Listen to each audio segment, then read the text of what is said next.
नमस्कार, मैं हूँ डॉक्टर अजय भांबी और आज हम बात करने जा रहे हैं 2022 के आपके भविष्यफल की।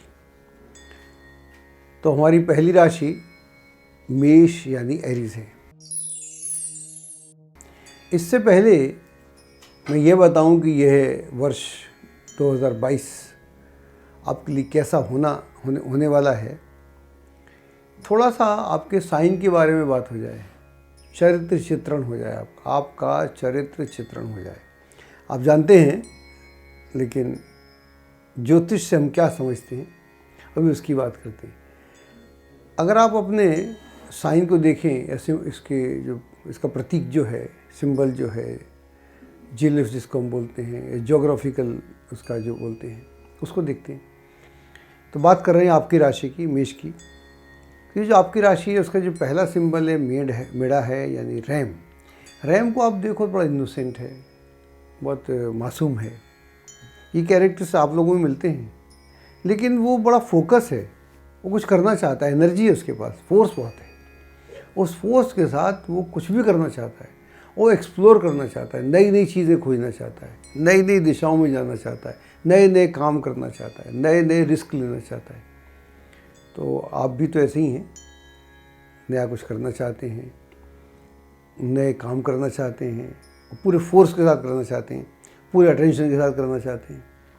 तो ये पहला, तो मेढ़ा को अगर आप गौर से कभी देखेंगे तो उससे जो हमने इन्फ्रेंस ड्रॉन किया है विद्वानों ने, चाहे ईस्ट की हो या वेस्ट की हो, तो उसमें ये पहला सिंबल है। उससे हमको कुछ जानकारी आपके बारे में या मेष के बारे में मिलती है। दूसरा जो इसका सिंबल है वो है एरीज, साइन का सिंबल, प्रतीक, चिन्ह जिसको बोलते हैं। तो वो चिन्ह जो है आप देख ही रहे हैं सामने, एक नीचे से एक आता है आर्क टाइप का, ऊपर जाके दो डिवाइड हो जाता है। तो ऐसा मालूम पड़ता है कि कोई चीज़ कहाँ से आ रही है, अज्ञात से आ रही है।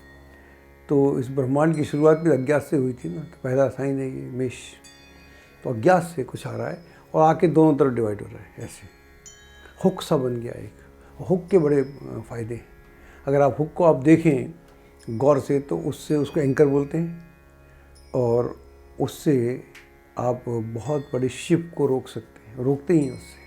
और माउंटेनियर्स जो होते हैं, जो पहाड़ पे जाते हैं, उस हुक को बना के पहाड़ पे पहुंच जाते हैं। तो एडवेंचरस होना, नया कुछ करना। दूसरा ये जो साइन है इसको हम बोलते हैं कार्डिनल साइन या बड़े फोर्स का साइन। तो आप बड़े फोर्सफुल आदमी, बहुत फोर्सफुल आदमी है, जो भी कुछ करते हैं फोर्सफुल तरीके से करते हैं और नया करते हैं। पुराने से आपका ज़्यादा वास्ता नहीं, और लीड करने के चक्कर में रहते हैं। You don't believe in being led by somebody. You want to believe in leading people. तो ये जो फोर्स है लीड करना, लीडरशिप क्वालिटी, वो है, एडवेंचरस है। इसका जो दूसरा, ये जो उसका जो सिंबल है एरीज का, दिख रहे हैं आप, एक और सिंबल है, एक मंगल का सिंबल है। अब तो एरीज का देखा, मंगल का देखा, तो उसके नीचे एक राउंड है और एक दिशा है, ऊपर की तरफ जा रहा है, एरो है। तो आकाश की तरफ जा रहा है लेकिन दिशा नहीं है। तो यही एक सिचुएशन है जो आपको गफलत में डाल सकती है। अर्थात कहने का तात्पर्य ये हुआ कि जब दिशा ना हो, वो एनर्जी हो, फोर्स हो, बल हो, तो वहाँ पर या जल्दबाजी भी हो। जब एक्शन है, एक्शन को आप एक्शन ओरिएंटेड लोग हैं, एक्शन वाला आदमी सोचता नहीं, एक्शन पहले करता है, सोचता बाद में। अगर एक्शन इंट्यूटिव है तो उस एक्शन में सफलता ही सफलता है। और जब एक्शन इल्यूजन से हो जाता है तो फिर उसमें असफलता है, क्योंकि उसमें फोर्स तो उतना ही है। तो यह एक प्रॉब्लम है आपकी, इसको संभल के चलिएगा। तो ये आपका साइन, पहला साइन है ज़ोडिएक का, और जिनका भी एरीज साइन है आप लोगों का, और जो मैं आपसे बोल रहा हूँ तो आप मुझसे इत्तेफाक रखते होंगे, क्योंकि ऐसे ही तो हैं आप लोग। चलिए अब आपके भविष्य की बात करते हैं। 2022 आपके लिए कैसा होने वाला है। जनवरी से चलते हैं। जनवरी से चल के हम आते हैं समझो 10-12 अप्रैल तक, 3 महीने 4 महीने तक हम आते हैं। तो यहाँ पर जो ग्रह स्थिति है वो इस प्रकार है, मैं आपको बता देता हूँ। जो शनि है वो आपकी राशि से दशम में है, और जो आपका गुरु है वो एकादश में है, कुंभ में है। सूर्य तो बदलते ही रहता है, मकर से शुरू होके बल्कि धनु से शुरू होके और आगे एरीज तक जाने वाला है। मंगल की स्थिति भी ठीक है।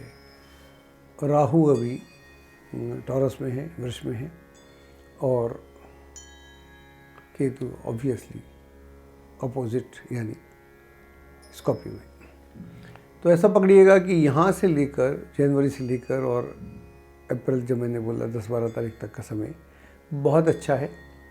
इच्छाओं की पूर्ति का समय है, और जो कार्य पिछले काफ़ी समय से उनमें अवरोध था, मुश्किल थी, दिक्कत थी, परेशानी थी, उससे निजात पाई जा सकती है। और आय में वृद्धि का योग बनता है। कुछ नए काम जो पहले नहीं हो पा रहे थे, अब उनके होने की पूरी संभावना है। अगर कोई नई योजना के तहत कार्य कर रहे हैं या विदेश से कोई लेना देना है तो उसमें आपको सफलता मिलेगी। जो लोग बच्चे एग्ज़ाम दे रहे हैं, चाहे वो ऑनलाइन दे रहे हों, चाहे एग्ज़ाम उसको कॉलेज स्कूल में दे रहे हों, उनको अच्छी सफलता प्राप्त होगी। अगर कोई नौकरी के लिए इंटरव्यू है तो उसके लिए बहुत ही अच्छा समय है। तो इस समय का भरपूर उपयोग कीजिएगा। और जो लोग विवाह की दहलीज पे खड़े हैं उनका विवाह का योग है, वाहन आदि भी खरीद सकते हैं, और कुछ लोग घर खरीदने की जो योजना है उसे भी साकार कर सकते हैं। अब हम बात करते हैं इधर 12 तारीख से अप्रैल में, और अप्रैल की बात करते हैं, फिर आगे चलते हैं।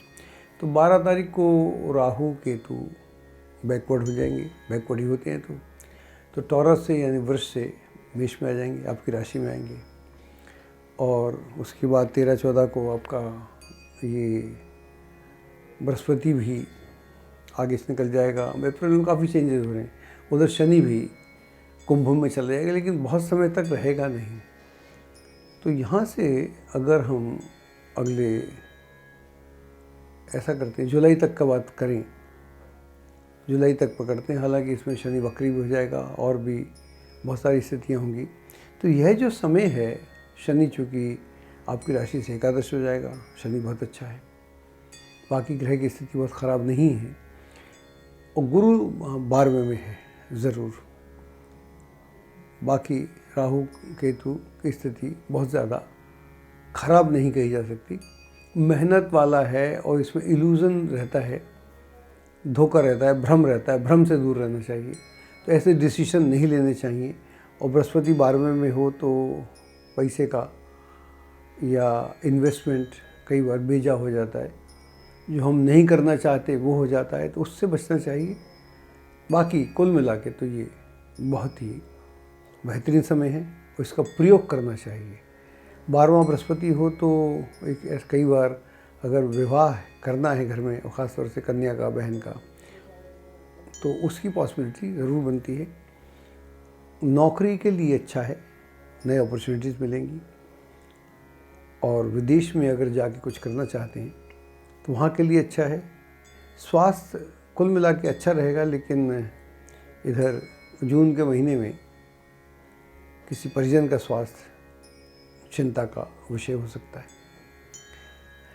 अब हम बात करते हैं जुलाई से लेकर आगे दिसंबर तक की। तो वहाँ शनि एक बार दोबारा से वक्र गति को छोड़ के इसी राशि में रहेगा, फिर कैप्रिकॉन से निकलेगा, कैप्रिकॉन से में डायरेक्ट होगा 23/10 को। तो कैप्रिकॉन से निकलेगा नहीं, तो वो आके पीछे रहेगा, आपकी राशि से दशम में रहेगा। गुरु में कोई परिवर्तन हो नहीं रहा, बाकी ग्रहों में परिवर्तन चलता रहता है।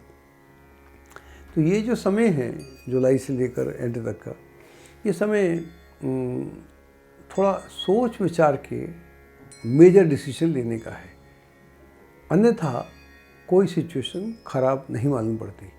यहाँ पर जो भी ख़राब होता है खुद ही वो ख़राब हो जाता है। हम कभी ऐसा किसी को पैसा दे देते हैं जिसको नहीं देना चाहिए, या जो गुस्से में आके रिज़ाइन कर देते हैं कि कुछ और कर लेंगे, बिज़नेस कर लेते हैं।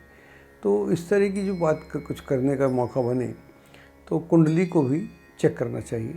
हम सिर्फ गोचर की बात कर रहे हैं, कई बार क्या है कुंडलियों में गड़बड़ होती है तो वो करना चाहिए। और इन दिनों में क्योंकि बृहस्पति की स्थिति वैसी है तो थोड़ा अगर ध्यान करें, मेडिटेशन करें, हेल्थ का ध्यान रखें। हेल्थ के लिए ज़रूर ध्यान रखना चाहिए। हेल्थ का आप ध्यान रखें तो आपके लिए बहुत अच्छा रहेगा। और अगर उसके बाद भी दिक्कत आ रही हो तो पोखराज पहना जा सकता है, मोती पहना जा सकता है, इवन रूबी पहना जा सकता है, माणिक, मूंगा पहना जा सकता है, कोरल पहना जा सकता है। लेकिन ये ना काफ़ी सेफ़ हैं, लेकिन बेहतर हो कि कुंडली दिखा ली जाए तब पहना जाए। तो कुल मिला के ये साल अच्छा है। बीच में कुछ चैलेंजेस हैं, उन चैलेंजेस को आप आसानी से ओवरकम कर सकते हैं। और धैर्य और ध्यान रखें, और साथ में योग या एक्सरसाइज, जिम वगैरह कुछ करते रहें तो हेल्थ ठीक रहेगी। परिवार में कोई किसी नए व्यक्ति का या शिशु का आगमन हो सकता है। यात्राओं का सिलसिला बना रहेगा, धार्मिक कार्य भी बहुत होंगे। कुल मिलाकर यह एक अच्छा वर्ष है। एस्ट्रोलॉजी की सटीक जानकारी के लिए विश्वविख्यात एस्ट्रोलॉजर अजय भांबी के YouTube चैनल ABC चैनल को सब्सक्राइब, लाइक और शेयर करें। लेटेस्ट अपडेट के लिए बेल के बटन पर जरूर क्लिक करें।